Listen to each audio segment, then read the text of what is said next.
गणेश जी गुणों की खान हैं। गुणों के स्वामी होने के कारण गणपति कहलाने वाले देवता का जब चंद्रमा ने अपमान किया तो क्रोधित होकर गणेश जी ने चंद्रमा को श्राप दिया कि आज के दिन जो भी चांद को देखेगा किसी न किसी कलंक का सामना जरूर करेगा। इसीलिए इस साल आप सब चंद्रमा के दर्शन न करें। बापूजी ने बताया कि स्वयं कृष्ण भगवान भी इस कलंक से अछूते नहीं रह सके थे। और हाँ, गणेश चतुर्थी का व्रत करने से बहुत फायदा होता है।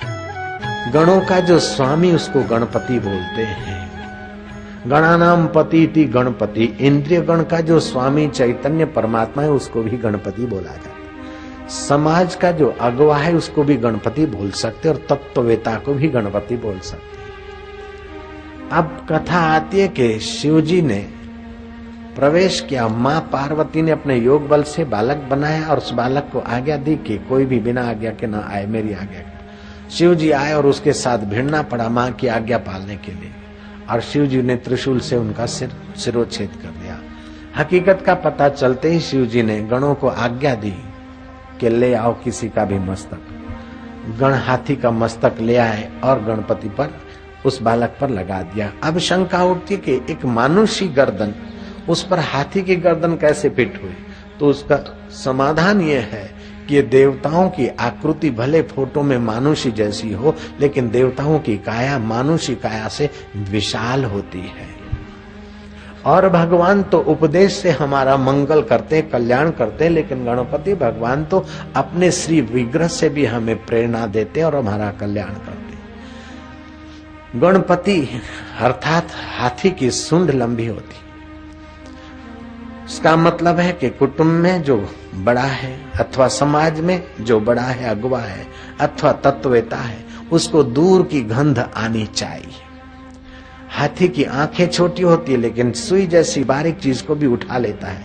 ऐसे जो कुटुंब का अगुवा हो, समाज का अगुवा हो अथवा तत्ववेता हो, उनकी सूक्ष्म दृष्टि होनी चाहिए। हाथी के कान बड़े बड़े हैं, सुपड़े जैसे।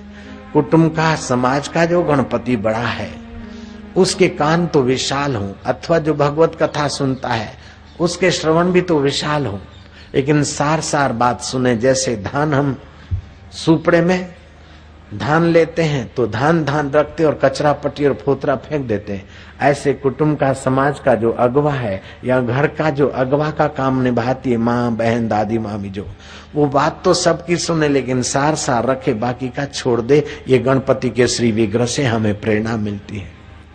गणपति के दो दांत है, एक बड़ा और एक छोटा, अर्थात बड़ा दांत दृढ़ श्रद्धा का और छोटा दांत विवेक का।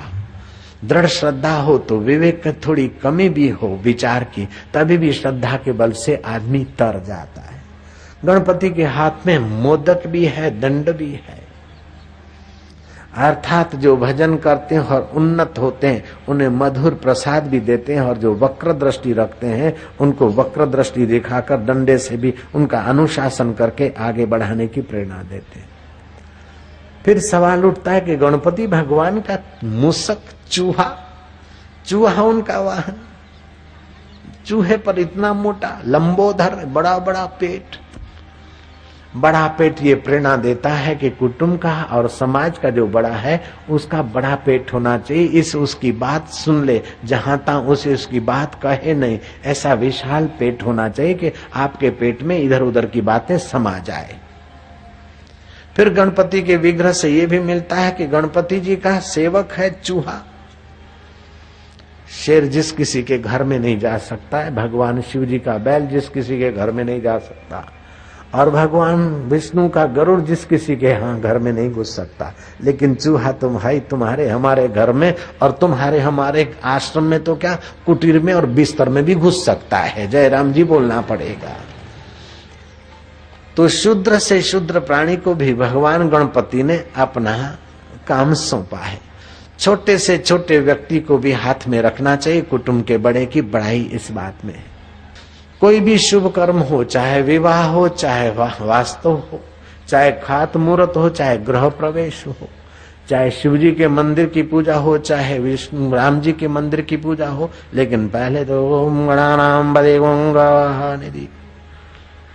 गणपति जी के पैर छोटे हैं, काया बड़ी और पैर छोटे। अर्थात धीरा सो गंभीरा, उतावला सो बावरा। कोई भी बढ़िया काम करना है तो धीर गंभीर होकर सोच विचार कर करे। जल्दीबाजी झटकेबाज उतावल में करके विफलता को नहीं लाए। धीर गंभीर होकर चले, सफलता चरण चूमेगी। आज गणेश चतुर्थी है। भगवान गणपति का व्रत उपवास करके फिर युद्ध में विजय मिलेगी, ऐसा श्री कृष्ण की प्रेरणा पाकर युधिष्ठिर ने गणेश चतुर्थी का उपवास किया था। आप उपवास करें, ये मेरा आग्रह नहीं है, लेकिन आज आग्रह इस बात का है कि अभी गणेश चतुर्थी का चांद दिखेगा। सुनिए कथा कि एक बार गणपति जी जा रहे थे और चंद्रमा ने हंसी उड़ाई कि इतना मोटा पेट लिए जा रहे। गणेश ने कहा कि तुम मेरी मजाक उड़ाते हो, जहाँ तुम दिखते सुंदर हो लेकिन जाओ तुम्हारा ये श्राप दिया और तुम्हारे आज के दिन कोई दर्शन करेगा, तुम मेरे पर कलंक लगाते हो तो आज के दिन जो तुम्हारा दर्शन करेगा उसको कलंक लगेंगे। और ये सच्चाई अभी भी दिखती है। अगर किसी को इस बात पर विश्वास न हो तो आज का चांद देख के देख लेना, देखो कैसे आरोप लगते। मुझे तो अनुभव है और मेरे कई साधकों को अनुभव है। चौथ का चंद्रमा श्री कृष्ण ने देखा था। श्री कृष्ण को स्वांतिक मणि चुराने का कलंक लगा था। यहाँ तक कि बलराम भी श्री कृष्ण से नाराज हो गए थे और पूरी द्वारका श्री कृष्ण की बदनामी में लग गई थी। चौथ के चांद देखने का असर श्री कृष्ण पर भी पड़ सकता है तो और व्यक्तियों पर क्यों नहीं। फिर मैंने देखा एक बार, मैंने कहा देखें क्या होता है, जरा मजा चखे। तो महाराज सत्संग में तो जहां देखे वहां तो कोई कलंक नहीं, सत्संग में तो सब वाह वाह करे जय जयकार। महीना 2 महीना 4 महीना 5 महीना 6 महीना बीता। 1992 में मैंने देखा था लंदन में। मैं क्या ये 92 का तो एंड हो रहा है। हाँ 1993 आए, उसके पहले महाराज देखा तो हो कुछ ऐसा एक समूह पैदा हो गया। ऐसा करा कि 5 ईंटें आश्रम के पास में रखकर उसमें एक कपड़े का टुकड़ा रख दिया और निंदक लोगों ने, और भीड़ भाड़ आती है तो वो 5 ईंटें कैसे रहेगी, हट गए। अखबारों में आया कि आशाराम बापू ने मंदिर तुड़वा दिया। मेरे पास एक बार आई, मैं क्या भाई कब मंदिर, कौन सा मंदिर? बोले बापू जो इस धर्म प्रवृत्ति को देखकर जेलसी करते ऐसे कुछ तत्वों ने, बिल्कुल साधारण आदमी, उन्होंने ऐसा किया था। मैं क्या, उनका कसूर नहीं है। मैंने चौथ का चांद देखा था इसलिए नाम चमका है। ऐसे ये तो एक नमूना आपको बताया, ऐसा चला। 1993 की गर्मियों में, बारिशों के दिन में, भादौरा सुद चौथ आने के पहले मैं कहा अब इस बार नहीं देखनी। 1 साल तो नहीं देखी, दूसरे साल मैंने कहा कुछ भी हो जाए अपने को तो नहीं देखनी। अपने को तो अनुभव हो गया, आप काहे को दैवी कार्य में विक्षेप पड़े, विघ्न पड़े, लोग वैसे ही धर्म से दूर भागते हैं बाबाओं से, और फिर ऐसे अफवाहों से काहे को अपने जूझना। अपना काम विस्तार से नहीं देखेंगे। नहीं देखने के बहाने अगले साल हम एकांत आश्रम में जाकर बैठे थे कि चलो आज तो नहीं देखना है। नहीं देखना है तो इनकार भी तो आमंत्रण देता है। तो शाम के 7 साढ़े 7 बजे हमने क्या अब देखे, अब तो बादल बादल है कि नहीं जरा देख ले, चला गया कि है।